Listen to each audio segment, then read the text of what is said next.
International Criminal Court is now in session.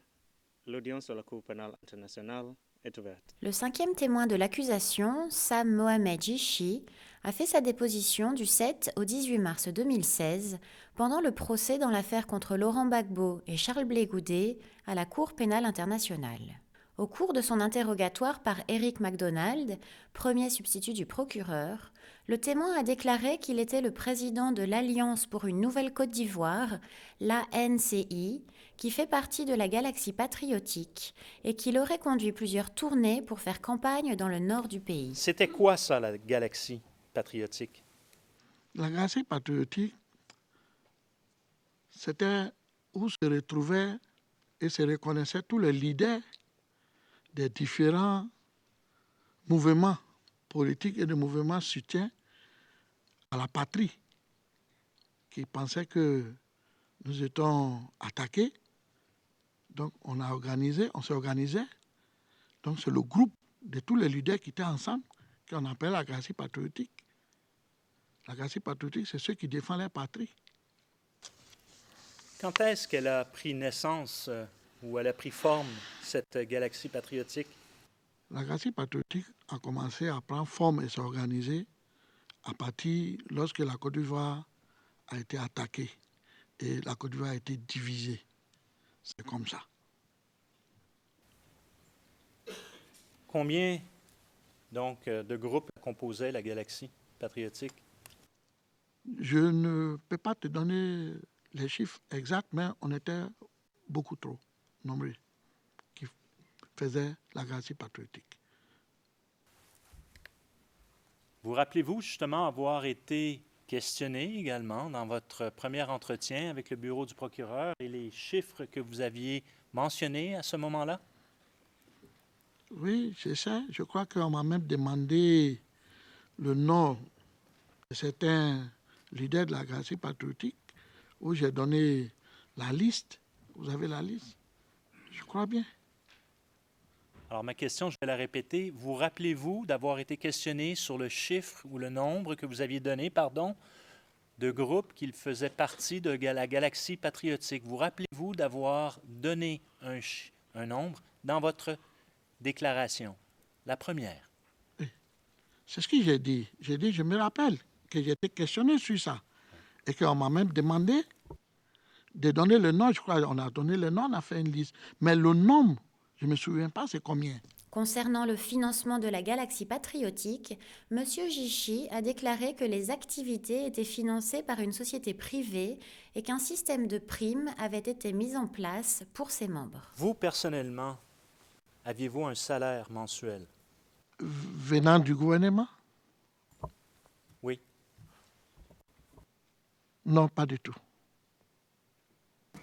À votre connaissance, est-ce que les leaders de la Galaxie patriotique étaient financés par le gouvernement ou recevaient un salaire par le gouvernement? Bon, un salaire peut-être, c'est un peu trop dur, c'est trop chose, mais je crois qu'il y avait des primes pour certains leaders, il y avait des primes qu'ils recevaient et d'autres recevaient des financements pour s'ils devaient aller faire des meetings ou aller en tournée. Expliquez-nous comment ça fonctionnait, le système de primes. Mais on leur donnait des primes, ils venaient prendre ça à la présence, ils déchargeaient. On leur faisait une décharge, ils déchargeaient. Où allait-il pour obtenir la prime, physiquement? Pardon? Vous, est-ce que vous receviez des primes? Non, monsieur le procureur. Les leaders qui recevaient des primes, selon vous, à votre connaissance, comment obtenaient-ils cela? Où allaient-ils physiquement, logistiquement, pratiquement? Mais ils venaient à la présidence pour prendre ça. Qui avez-vous vu aller chercher des enveloppes à la présidence? Il y a certains jeunes qui partaient, certains jeunes de la Galaxie patriotique qui partaient pour prendre. Combien en avez-vous vu? Moi, devant, il y a 3 qui sont arrivés pour prendre. Est-ce que vous avez connu les montants qui étaient reçus à ce moment-là? Non, monsieur le procureur. Au sujet de la vidéo de Charles Blé Goudet, qui avait été diffusée sur la télévision nationale, le témoin a déclaré que le président de la jeunesse avait fait appel à tous les Ivoiriens qui voulaient défendre leur patrie à s'inscrire dans l'armée, et que ces appels passaient régulièrement à la télévision. Forme de bataille psychologique que l'adversaire veut gagner, mais il va échouer.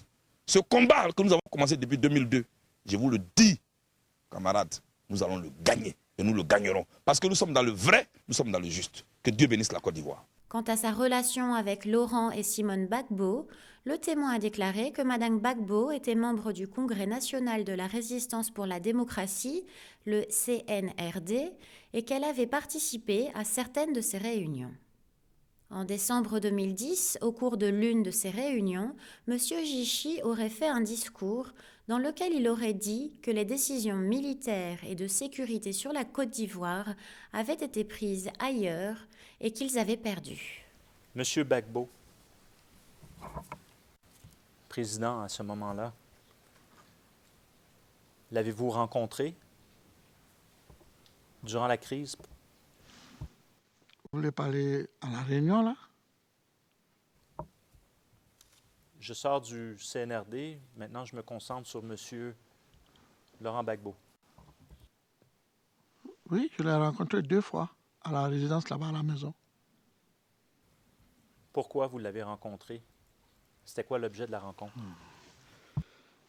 Vous allez m'excuser, Monsieur le Président, Monsieur le Président, je vous ai dit ici, le président Gbagbo, pour moi, c'est comme un père, c'est mon père. Et c'est un monsieur que j'aime beaucoup, j'ai l'estime pour lui.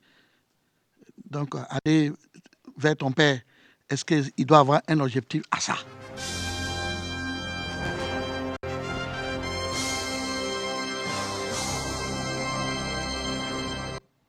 Mesdames et messieurs, bonsoir. La présidentielle s'est terminée complètement. Laurent Gbagbo a prêté serment de la mi-journée aujourd'hui. La cérémonie a eu lieu ce samedi 4 décembre 2010 au palais présidentiel en présence de nombreuses personnalités. Pour rappel, Laurent Gbagbo a été élu au second tour, au terme du second tour de la présidentielle du 28 novembre 2010 avec 51,45% des voix.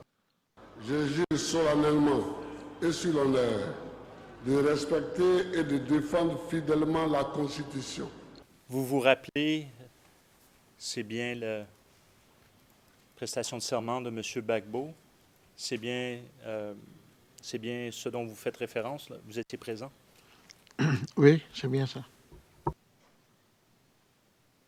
J'étais en face, j'étais arrêté. J'étais en face, ici, j'étais arrêté. Et le président était assis en face de moi. Donc, si vous voulez, j'étais juste un peu derrière la caméra. Là. Donc, vous étiez derrière la caméra? Voilà. OK. Parce que nous n'appelons pas quelqu'un pour venir gérer notre pays. Or, l'organisation et la proclamation des résultats fait partie de la gestion souveraine d'un pays. La souveraineté de la Côte d'Ivoire, c'est elle que je suis chargé de défendre. Et elle, je ne la négocie pas. Donc, c'est à mes compatriotes que je m'adresse. C'est à mes compatriotes que je m'adresse pour dire, pour que notre souveraineté ne soit pas piétinée, n'appelons pas les autres à s'ingérer dans nos affaires.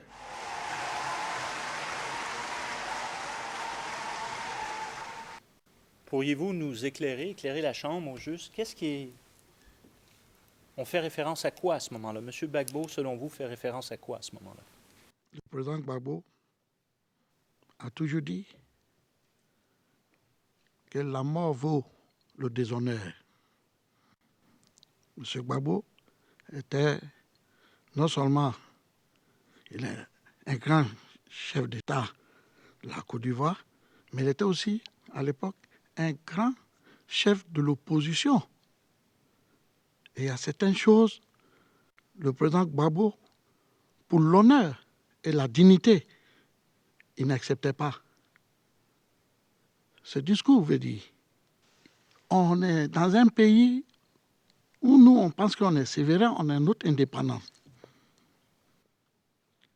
Et on n'a pas trouvé normal, et ce qui est bien, que des gens qui vont nous guider de la façon nous devons gérer la Côte d'Ivoire, comme on a notre constitution, on a nos lois, on a nos règles, et que les gens, que le président fait allusion, moi je pense, il y a l'ONU, il y a la communauté internationale, il y a l'Union européenne, c'est des gens qui se mêlaient des affaires intérieures de la Côte d'Ivoire. Et ça, le président, en aucun cas, ne pouvait accepter ça. Et ça, il parlait. Il a par ailleurs déclaré croire que la France était responsable de la crise et que la communauté internationale avait pris position contre M. Gbagbo. Il a ajouté que la Côte d'Ivoire avait prévu d'utiliser la voie diplomatique pour régler les problèmes, mais que l'Union africaine avait déjà annoncé qu'elle enverrait des troupes dans le pays. Concernant les événements post-électoraux, M. Djissi a témoigné que le 16 décembre, il y aurait eu un appel à une manifestation devant la radio-télévision ivoirienne, la RTI. M. MacDonald a également interrogé le témoin au sujet du meeting de la Galaxie patriotique qui a eu lieu quelques jours avant la manifestation. Monsieur le témoin, une troisième partie, il est mentionné. On discute de la stratégie par rapport à la marche. Et là, il y a des détails qui sont donnés par vous lors de cet entretien, qu'il fallait que les patriotes descendent les mains nues et que les stratégies militaires, ce n'était pas à nous de les donner. Et c'est ce qui s'est passé effectivement le 16. Et là, vous décrivez ce qui s'est passé le 16. Et donc, la stratégie qui est discutée cette journée-là, lors de cette rencontre, était de descendre et puis faire des corridors jusqu'à les empêcher de venir. Et là, vous donnez des détails au sujet des lieux de ces corridors. Et je cite, « et faire le corridor partout, surtout autour, on a fait le corridor autour même de la RTI pour la protéger, on a fait le corridor vers l'hôtel du Golfe, toute la marche qu'ils doivent faire. On a aussi fait des corridors vers 2 plateaux, puisqu'on disait que d'autres de venir d'Abobo, de 2 plateaux, c'est-à-dire qu'on empêchait la rentrée même de la RTI. » Monsieur le témoin, est-ce que le fait de vous relire et résumer ces passages de votre entretien du mois de décembre 2014 vous rafraîchit la mémoire? Merci, Monsieur le procureur, merci, Monsieur le Président. Je pense que la lecture que vous avez faite ce matin, je pense que j'ai déjà passé dessus. Ce que vous avez lu, c'est ce que j'avais dit tout à l'heure. Maintenant, j'ai l'impression que vous insistez de savoir quelles sont les décisions qui ont été prises dans la réunion ou qu'est-ce qu'on a dit dans la réunion. Sinon, ce que j'ai dit, c'est ce que vous avez écrit. Au cours du contre-interrogatoire par maître Emmanuel Altit, le conseil principal de la défense de M. Gbagbo, le témoin a confirmé que le bâtiment de la RTI avait été attaqué à plusieurs reprises et qu'il y avait eu un certain nombre d'attaques de type militaire, conduites par les forces pro-Ouattara, mais aussi par le commando invisible, qui avaient échoué. Donc, vous nous avez dit plusieurs attaques, c'est clair, dont une attaque du commando invisible, commandée par IB. Et je n'ai pas tout à fait compris, mais j'ai cru comprendre que cette attaque avait presque réussi, c'est ça? Oui, bien, c'est ce qu'il a dit, c'était presque réussi. Ils avaient pris le dessus même, presque pris la RTI. Et c'est ainsi que les FDS se sont organisés pour venir la reprendre. Donc, s'ils ont réussi à repousser les FDS et à se saisir de la RTI, c'est probablement qu'ils étaient bien armés. Qu'est-ce que vous en pensez? Oui, tout le monde sait que le groupe de M. Ibrahima Koulibaly dit IB, tout le monde sait très bien que leurs commandos invisibles sont très bien armés. Tout le monde sait. Et est-ce que vous savez d'où viennent les armes? Merci, monsieur Maître. J'ai toujours dit ici que tout ce qui concernait les armes, je ne souhaiterais pas me mêler parce que je suis très loin de tout ce qui est armes et violent. Je ne sais pas où venaient les armes. Sincèrement, je ne peux pas répondre à cette question. Excusez-moi. Vous l'avez dit en effet, oui. Vous nous avez expliqué à plusieurs reprises que la RTI était un endroit stratégique.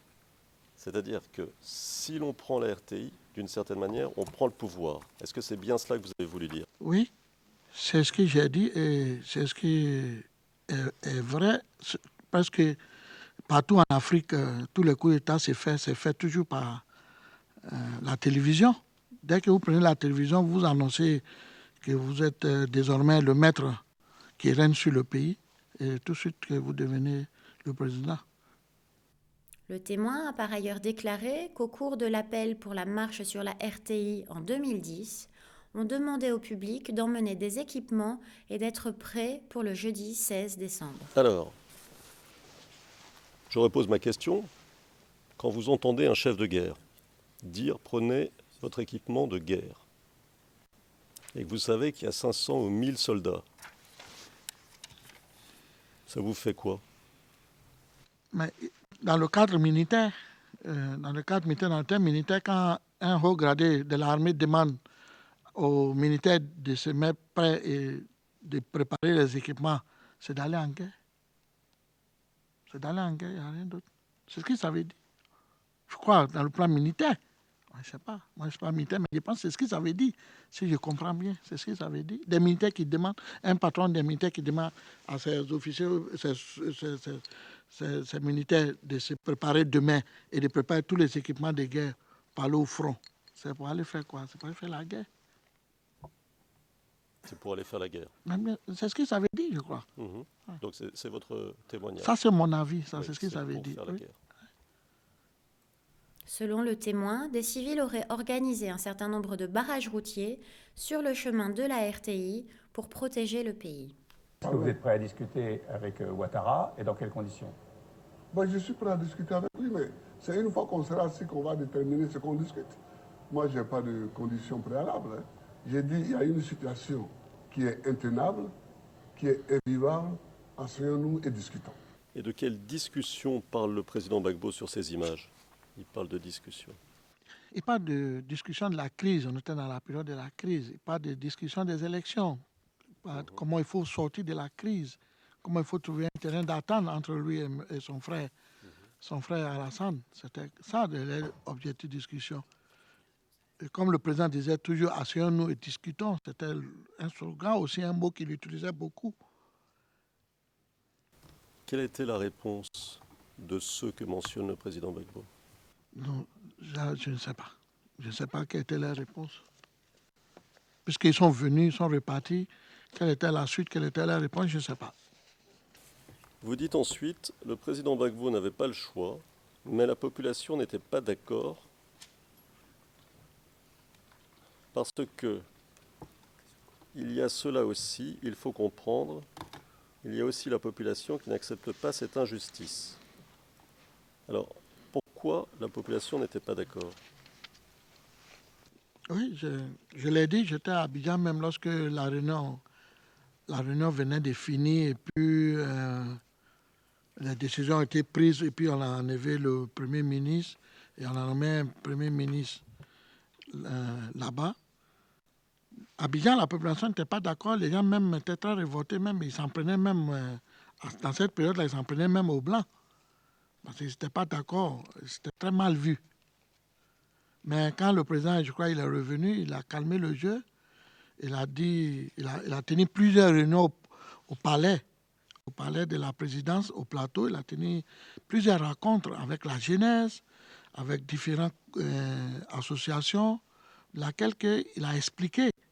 Il a expliqué la réunion de Makoussi 1, il a expliqué aussi pourquoi il a accepté ses sacrifices, tout ça, mais il a aussi expliqué qu'il avait toujours la gouvernance dans sa main, c'est-à-dire qu'il gouvernait toujours le pays. Mais il y avait des choses qu'il fallait qu'il cède pour calmer les choses et que le pays revienne normal. Ça, je crois que vous devez avoir encore les films, je ne sais pas. Mais tout ça, ça a été filmé et ça a été projeté. C'est l'intervention du président Gbagbo qui a contribué à calmer les choses, c'est ce que vous dites. Oui, c'est ce qu'il a dit et c'est ce qui s'est passé. D'accord. Le témoin a par ailleurs déclaré qu'il avait été lui-même attaqué à la fin de la crise post-électorale et, craignant pour sa vie, il s'était mis en contact avec les autorités qui l'ont ensuite emmené dans un endroit sûr, à l'hôtel Pergola, qui plus tard aurait été transformé en une prison politique. Pour la défense de Charles Blé Goudet, maître Gert Jan Knops, le Conseil de la Défense a été le premier à contre-interroger le témoin. Justement, parlons un peu de la force. Est-ce que vous redoutez maintenant qu'une force d'intervention de la CEDEAO se mette en place pour déloger Laurent Gbagbo par la force? Mais on ne peut pas déloger quelqu'un qui a remporté des élections. On ne peut pas déloger quelqu'un qui est là en fonction de la Constitution. Je voudrais dire que ce n'est pas que nous redoutons une force militaire, mais nous pensons que quand on finit de faire la guerre, on finit toujours par discuter. Autant discuter dès maintenant, au lieu de mettre des vies en danger, au lieu de tuer des gens et puis après venir s'asseoir pour discuter. Donc ceux qui prônent la force militaire, et je pense qu'ils font faux bond et ils doivent comprendre que l'Afrique a perdu trop de ses fils et qu'aujourd'hui, il faut tourner la page militaire. Nous ne redoutons rien du tout, mais nous pensons qu'il faut le dialogue. Pendant cette interview, M. Blé Goudet dit qu'il est temps de tourner la page militaire. Oui, c'est ce qu'il a dit. Comment est-ce que vous avez perçu ce message de M. Blé Goudet? Le message a été perçu de la même manière. Nous tous, nous souhaitons. Personne n'avait souhaité la guerre. Tout le monde a voulu qu'il y ait une sortie des crises pacifique dans le dialogue. Ça, c'était notre position à nous tous. Personne ne souhaitait la guerre. Et c'est pour cela que lui, il a prononcé de tourner la page militaire. Ça veut dire qu'il faudrait qu'on enlève le côté militaire dans cette crise et puis aller au dialogue comme le président l'avait souhaité. Vous dites, je vous cite, lorsque M. Blé Goudet faisait des appels, il ne le faisait jamais clandestinement, il faisait ça à la télévision nationale ouvertement. Oui, j'ai dit ça. To your knowledge, Alors, d'après ce que vous savez, the calls you have seen, ces appels que vous avez vus à la télévision, les appels de M. Blé Goudet, portaient toujours sur le même sujet, sur ce même sujet auquel il faisait déjà allusion lors de son intervention du 4 janvier ou du 14 mars, des appels à la paix, n'est-ce pas? Oui, vous avez vu les images, vous avez vu le discours de Blé Goudet quand il fait ses appels. Vous avez vu ce qu'il dit. Blé Goudet ne cachait pas tout ce que Blé Goudet faisait était presque tout publié en Côte d'Ivoire. Tout passait à la télévision. Le procès dans cette affaire se poursuivra le lundi 9 mai avec le témoignage du témoin à charge suivant.